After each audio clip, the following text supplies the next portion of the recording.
Hello प्यारे साथियों, कैसे हो आप सब। मेरिट वाले कोचिंग पर आपका फिर से एक बार स्वागत है। मैं अभिषेक चौधरी आपका फिर से एक बार स्वागत करता हूं। आप सबसे पहले तो चैनल को सब्सक्राइब कर लीजिए, कमेंट कीजिए कि वीडियो को, और वीडियो को देखा कीजिए। देखिए, आज हम बात करना है यूपी बोर्ड के बारे में। मैं जैसे वीडियो डालता रहता हूँ क्लास 12th की, क्लास 10th की, इस बार भी मैं एक चीज लेकर आया हूँ, जो चीज है पैटर्न। ठीक है, देखिए, अगर आपको किसी भी एग्जाम का पैटर्न पता है तो वो आप अच्छी तरीके से फिर कवर कर सकते हो। आपको पता है कि उसमें पढ़ना क्या है, किस तरीके से पढ़ना है, तो वो सारा पैटर्न आप अच्छी तरीके से देख सकते हो। आज मैं न्यू पैटर्न लेकर आया हूं इंग्लिश के बारे में, क्लास 10th की इंग्लिश का, क्योंकि बच्चों को देखिए बहुत सी बार पैटर्न नहीं पता होता कि किस फॉर्म में एग्जाम आने वाला है, किस बेस पे आने वाला है, किस तरीके से आता है। तो आज हम बात करने वाले हैं यूपी बोर्ड के 10th एग्जाम के इंग्लिश के पैटर्न के बारे में। तो देखिए, सबसे पहले जो आपका आता है बोर्ड्स में, वो आता है पैसेज। ठीक है, ये पैसेज आपको दो या तीन देखने को मिलते हैं। इसमें आपको दे देता है अनसीन पैसेज, यानी आपको क्या करना पड़ता है, उस पैसेज को पढ़ना पड़ता है, और पढ़ने के बाद उससे आप 3 से 4 क्वेश्चन उसमें पूछ लिए जाते हैं। वो 3-4 क्वेश्चनों के आपको जवाब देने पड़ते हैं पैसेज को पढ़ के। वो सारे जवाब आपको उसमें से होते हैं। ये प्रोज में से भी मिलेगा आपको, पोएट्री में से भी मिलेगा, और सप्लीमेंट्री में से भी मिलेगा। ठीक है, तो ये ज्यादा नहीं, ज्यादा कम से कम 15 नंबर के आपको ये पैसेज ही पैसेज मिल जाएंगे, 15 से 20 नंबर के। ठीक है, तो ये पैसेज जो भी है, आप इसकी तैयारी अच्छे से करें, आपके पास मॉडल पेपर सही, आप बहुत अच्छी तरीके से इन पैसेज को पढ़े। इसके बाद जो दूसरा पॉइंट आता है वो आता है चूज द करेक्ट ऑप्शन। ये आ जाते हैं आपके सप्लीमेंट्री में से या फिर आपके पोएट्री में से। ठीक है, वो आपको क्या करेगा, क्वेश्चन दे देगा और आपको 4 ऑप्शन दे देगा, जैसे मल्टीपल चॉइस में देता है। इसके बाद आप क्या करेंगे, जो भी आपका क्वेश्चन होगा उसे अच्छे से पढ़ेंगे, और उसका जो सा भी ऑप्शन होगा, जैसे आप लिखते हैं बोर्ड एग्जाम में, उसका वो ऑप्शन लिख देंगे। इसके बाद तीसरी चीज आती है read the passage and right the answer. अब ये भी पैसेज आता है, ये आता है किसके लिए, पोएट्री के लिए। ठीक है, ये अनसीन पैसेज थे, ये वो पैसेज है जिसका पढ़ के आपको आंसर देना है। ये क्या करेगा, आपको एक पोएम लिख के दे देगा, और उस पोएम से आपका पूछ लेगा कि राइटर बताओ, राइटर कौन है, या कोई ऐसा वर्ड उसमें से पूछ लेगा कि इस वर्ड का मीनिंग बताओ, सिनोनियम बताओ, एंटोनियम बताओ। तो इस तरीके का एक पैसेज आता है, उसे भी आपको पढ़ के बताना पड़ता है। फिर चौथी चीज पे आता है लेटर या एप्लीकेशन। देखिए, लेटर भी आता है और एप्लीकेशन चॉइस में आते हैं, या तो आप उन्हें लेटर करके दिखा दीजिए या एप्लीकेशन करके दिखा दीजिए। ठीक है, लेटर में ज्यादा आपको बताऊंगा किस तरीके के लेटर आते हैं, एक वीडियो बनाएंगे। अभी तो मैं फिलहाल पैटर्न के बारे में बात कर रहा हूँ, तो फिलहाल मैं आपको आज पैटर्न ही समझा रहा हूँ, लेकिन अगली वीडियो में जब बनाऊंगा इन सब चीजों को आपको बताऊंगा कि आपको कौन से पढ़ने चाहिए, ज्यादा इंपॉर्टेंट कौन कौन से। ठीक है, तो आप लेटर पढ़े और एप्लीकेशन भी देख लें, जैसे एप्लीकेशन पढ़नी हो एप्लीकेशन वरना लेटर, ऑप्शन में दोनों आते हैं। ठीक है, इसके बाद की बात करते हैं direct speech and passive voice. ये दोनों अलग अलग चीजें हैं, डायरेक्ट एंड इनडायरेक्ट और एक्टिव पैसिव। ठीक है, ये एक एक दो दो तीन तीन नंबर के आते हैं, ज्यादा क्वेश्चन आते नहीं है इनके, लेकिन आपको 2-3 नंबर भी बहुत अहम योगदान देते हैं उनमें।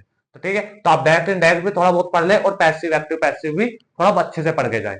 इसके बाद नेक्स्ट पोर्शन पे आता है पंचुएशन। देखिए, पंचुएशन में कुछ नहीं करना होता, पंचुएशन में सेंटेंस को सही करके लगाना होता है। अगर उस क्वेश्चन में क्वेश्चन मार्क है तो क्वेश्चन मार्क वाला ऑप्शन आता है। ठीक है, तो वो सिंबल आप जैसा लगाएंगे जैसा वो सेंटेंस पढ़ेंगे। तो पंचुएशन भी अच्छे से कर लें, एक दो एक्सरसाइज आपके मॉडल पेपर में होती है, मॉडल पेपर को अच्छे से ले। पंचुएशन जितनी आप अच्छे से करने सीख जाएंगे उतनी अच्छे से आपकी हो जाएगी।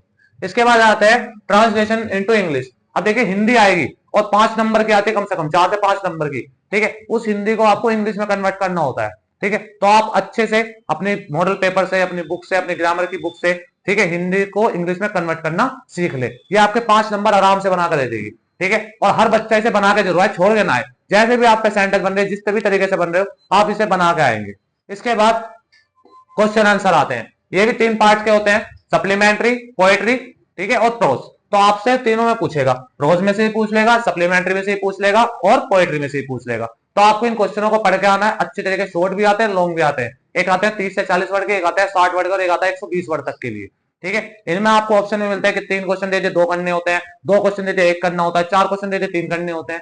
ठीक है, तो ये भी क्वेश्चन आप अच्छी तरीके से देख ले। इसके बाद आता है सेंट्रल आइडिया। आपको कोई भी 3 या 4 पोएम दे दिया है, जैसे फायर एंड आइस हो गई है। ठीक है, तो ऐसी आपको बहुत सारी पोएम दे दी जाती है, और उनसे आपको पूछा जाता है सेंट्रल आइडिया बताओ कौन सी का लिखोगे। तो आपको बोर्ड के एग्जाम के लिए कम से कम 2 सेंट्रल आइडिया तो याद होने ही चाहिए।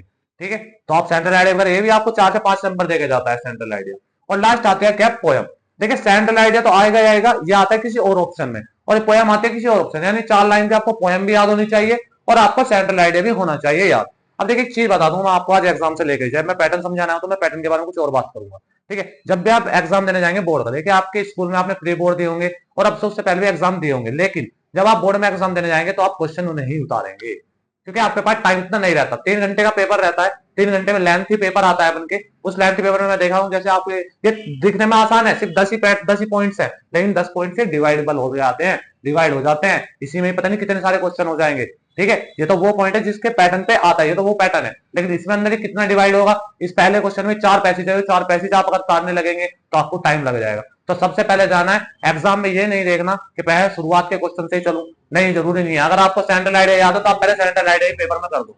क्वेश्चन नंबर डालना है, क्वेश्चन का फायर एंड आइस का सेंट्रल आइडिया लिखेंगे और उसके बाद आप क्वेश्चन करना स्टार्ट कर देंगे। तो आप, मेरे कहने का सिर्फ इतना मतलब है कि आप क्वेश्चन ना उतारें, ठीक है, आप सीधा उसका आंसर करें। क्योंकि बोर्ड में देखिए, अगर आप जितना ज्यादा लिखने की कोशिश करें, बोर्ड में आपको छोड़कर कुछ नहीं आना है, ठीक है, आप करके जरूर आएंगे। कोई भी टॉपिक छोड़े ना, किसी भी टॉपिक को इग्नोर ना करें, सब कुछ करना है अच्छे तरीके से। आपको इंग्लिश के पेपर में मुझे लगता है ज्यादा छुट्टी भी नहीं है, तो आप अच्छे तरीके से पढ़ें। मैं हिंदी का भी एक दिन आपको पैटर्न समझा दूंगा, क्योंकि फर्स्ट एग्जाम आपका हिंदी का ही होना है, ठीक है। तो इस पैटर्न के बाद अब मैं जो अगली वीडियो बनाऊंगा इंग्लिश के लिए, वो इन पैटर्न्स के ऊपर बनेगी कि इसमें कौन कौन से चैप्टर्स के इंपोर्टेंट है, मैं आपको बता दूंगा। लेटर कौन सा आपको याद करना है, सेंट्रल आइडिया कौन सा ज्यादा आता है, किस चैप्टर से क्वेश्चन से ज्यादा बनते हैं, ठीक है। एक्टिव पैसिव भी समझा दूंगा, डायरेक्ट इनडायरेक्ट भी समझा दूंगा, ठीक है। तो आप अच्छे से वीडियो को देखें, ज्यादा से ज्यादा शेयर करें और चैनल को सब्सक्राइब करें, ठीक है। और कमेंट करके अगर आपको कोई भी प्रॉब्लम आ रही है किसी भी चीज को लेकर, कोई सा भी सब्जेक्ट को लेकर, तो आप उसे भी मुझे जरूर बताएं, ठीक है। बट थैंक यू, बस चैनल को सब्सक्राइब कीजिए।